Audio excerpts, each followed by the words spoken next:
Aircraft making a condensation trail is very similar in many ways to when you go outside on a cold day and exhale. You create a condensation trail. That little cloud is a condensation trail. Now, if you take a 2-mile walk on a cold day and you can turn around and you can see your condensation trail tracking all the way back for 2 miles. That's how crazy it is to think that what we're looking in the sky is actually condensation trails. The contrails, not the chemical, the contrails occur because of cold air, minus 30. It takes high altitude, around 30,000 feet plus. There's carbon dioxide and water vapor in that exhaust. That turns to ice crystals, and that's what you see, the white stream behind it. Those white crystals of ice warm up, dissolve, and the smoke goes away. And it never lasts more than a minute. What we're seeing now, and I first could not believe it, and I started looking at the skies, and these are not normal. They're not natural. There's something going on. I don't know who it is or why they're doing it. All I can testify is it's not natural and it's not normal. It's got to be some outside influence doing that. Thank you. I'm here to give you testimony that chemtrails, they're not contrails, are indeed real. They're spraying almost every day. I watch the clouds and watch the spraying program going on. I want to tell you that we're in very great danger from the pollution that's coming down over us. And we've been led astray by the military-industrial complex, and they're responsible for the cloud's creation and weather manipulation programs. They're dark operations. That's why they're not out in the media. I look around and I see people are starting to look up and see this. Many times I've spoken about chemtrails, and I get this blank look on my face. What are you talking about? I'm saying, look up. As a pilot, before I fly, I look up. And so, boy, they're really out there working. When you look up at the sun and you see a white haze, that is aluminum floating in the air right now, and it's coming from the aircraft. There's a huge amount of aluminum being found because these sprays have aluminum, strontium, barium, manganese. And there's a lot of argument that aluminum is very common to be found. But aluminum is only common in a bonded form. It's not common in a free form, and we're finding high rates of free aluminum in the soil, which is not natural. The metal compounds that are being used are environmentally dangerous. We need to be monitoring them. We need to be testing them. Okay, these previous guys, I've watched exactly what they do, and yes, they are correct. I've seen exactly the same stuff, so ditto marks on those. You want some figures? Okay, latest water test, tested the rain. 13,100 micrograms per liter of aluminum in the rain in 2013. Normally, it should be 0. So 13,100 is pretty damn much, folks. It used to be 0, then it was 100s in the 2000s, and then since 2010, it's into the 1,000s and the latest 13,100. In the snow on Mount Shasta, pristine Mount Shasta, 61,000 micrograms per liter, 4 times the amount that is found in the soil up there. Where in the hell is this stuff coming from if it's not coming from the soil? We have clouds in the sky we've never seen before. Almost every day I'm seeing clouds I've never seen before. And NASA has been even named a few of these new clouds. It's really interesting, but NASA is a corporation. I want you to know that. NASA has also conducted a research program in what they call metallized fuels. We're actually putting aluminum oxide right in the fuel because it has 2 atoms of aluminum and 3 atoms of oxygen. So during the combustion process, it releases all that oxygen and dramatically increases efficiency, but it leaves the aluminum in the air. We got things coming from sky down, and it's a huge, huge problem. Because as it comes down, what happens is a couple of things. Is that it actually is in our air, we breathe it. And as we breathe it, it's actually going to go up through our nostrils, into our brain, easiest access to our brain frontal lobe. The contaminants that have been identified, which already been mentioned, are aluminum. Aluminum is the #1 free radical generator to the brain to cause early apoptosis, which is early death of brain, and it begins to set off the scar tissue, which we call the amygdalin, which is part of the chemical matrix related to Alzheimer's. I'm a neurologist practicing in Reading for 17 years, and in the past 5 years, I have seen the number of patients with Alzheimer's disease, Parkinson's, and other neurodegenerative diseases tremendously increased, almost quadruple. I became interested in chemtrails about 8 years ago when I was in Hawaii, and the Hawaiians are really being very vocal about it. I concur about the increasing number of Alzheimer's. They have been able to take the aluminum and micronize it, which means it'll stay up longer. But it also means, and I don't know if any of you have noticed some metallic taste in your mouth when they're spraying, but you inhale that, it goes up through your cribriform plate and through your sinuses and into the brain. As you heard, to spray nanoparticles, very small particles. These nanoparticles, they basically trigger a programmed cell death in the brain, and that is the ultimate path we see in Alzheimer's. That's problem number one, because when we look at the Alzheimer issue, we say those are the old. The real problem is, and the real scare I have, is as I am a father of 2, I'm a grandfather of 3. So the drama is our children. ADD started in the 70s. Autism was not on the radar. There was no documents, there was no information.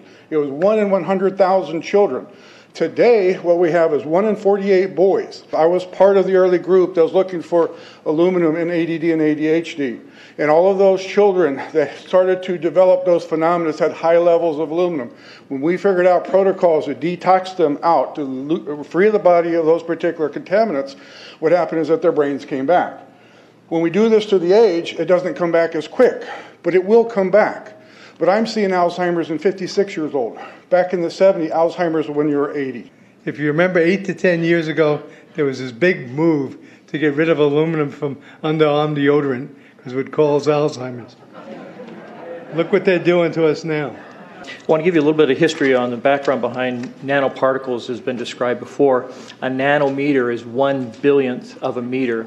It's very small. In fact, if you have particles, say, that are 40 or 50 nanometers across, you can take and line 50 of them up next to a single red blood cell. These things are extremely tiny. They're pervasive. The collapse and decrease of agriculture is something I worry about even more than the previous info about autism and Alzheimer's. Believe me, I'm seriously concerned with what I'm watching.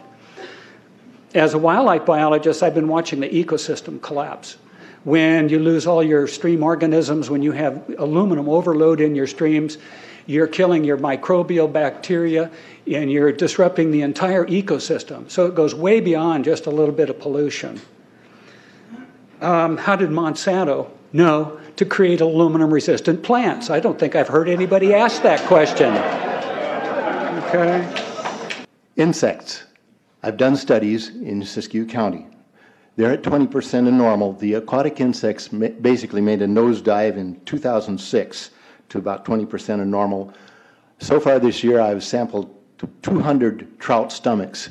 98% of them are empty. So sorry about the trout fishing, fellows.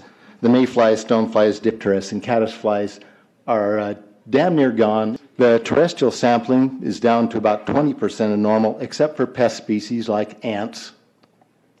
We're seeing a loss of the major bird species, and as the gentleman said, the ecosystem is unraveling, and Audubon's been telling you that for years. The materials that are going into the environment right now, aluminum oxide nanoparticles and barium nanoparticles, these just happen to be the same materials that they use in nanothermate explosives.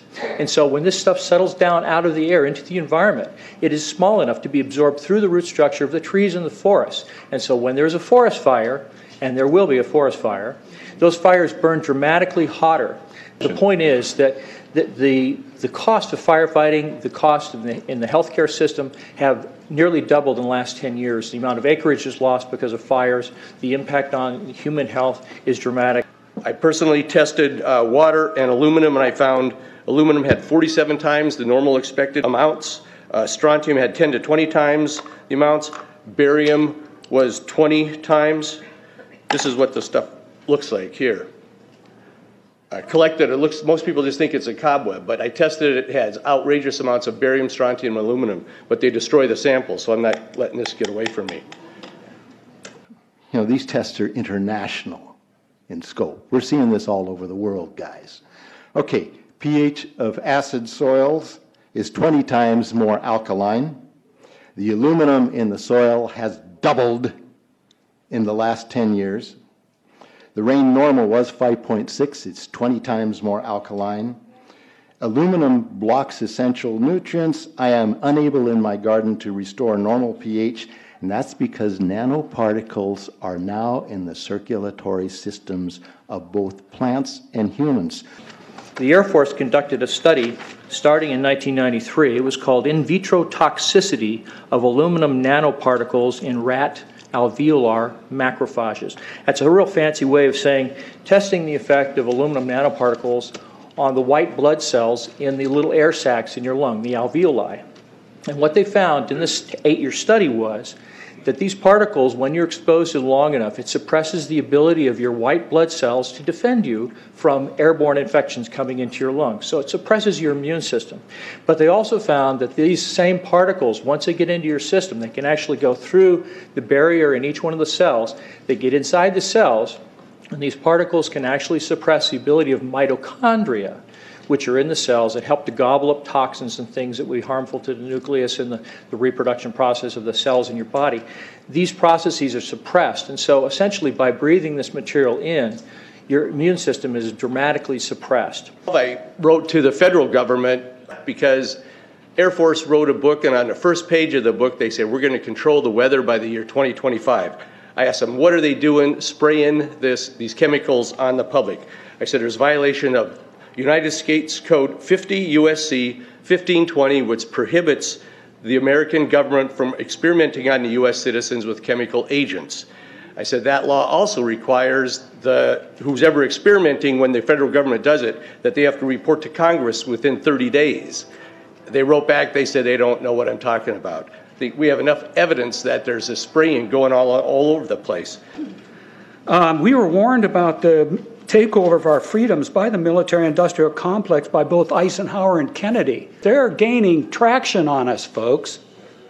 We are in trouble more than just a spraying program. All I can say is it's about time we get up in arms about this, because it is affecting our health. It's high time that we as citizens of this great country take action. Board of Supervisors in Suffolk County, New York, they outlawed geochemical engineering. Hawaii passed an ordinance prohibiting geochemical engineering. I urge you to bar geoengineering in Shasta County and pass an ordinance. At least ask some damn questions. What the hell is all this aluminum doing here? Why are the trees dying, fishes dying? Why is there Alzheimer and aluminum spiking? And why are these fibers on the ground here in Shasta County? Thank you. Thank you, Mr. Marmon. Today, the Shasta County Board of Supervisors has been the beneficiary of some sincere, passionate, and knowledgeable comments. And I thank you for those. I am in agreement with my colleagues about sending letters and a call for action, but I would hope that we could go a step further.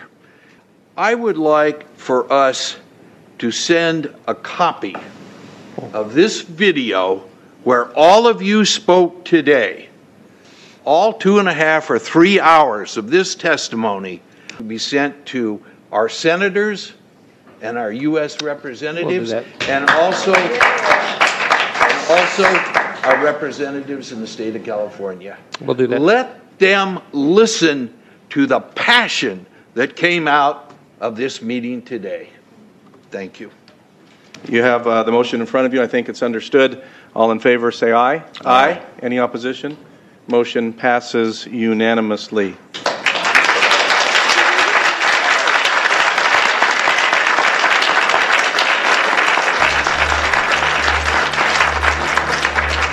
It wouldn't surprise me at all if the response is one that exceeds far the boundaries of Shasta County in terms of the platform that is offered, as evidenced by those who attended today from around the world. That's very impressive.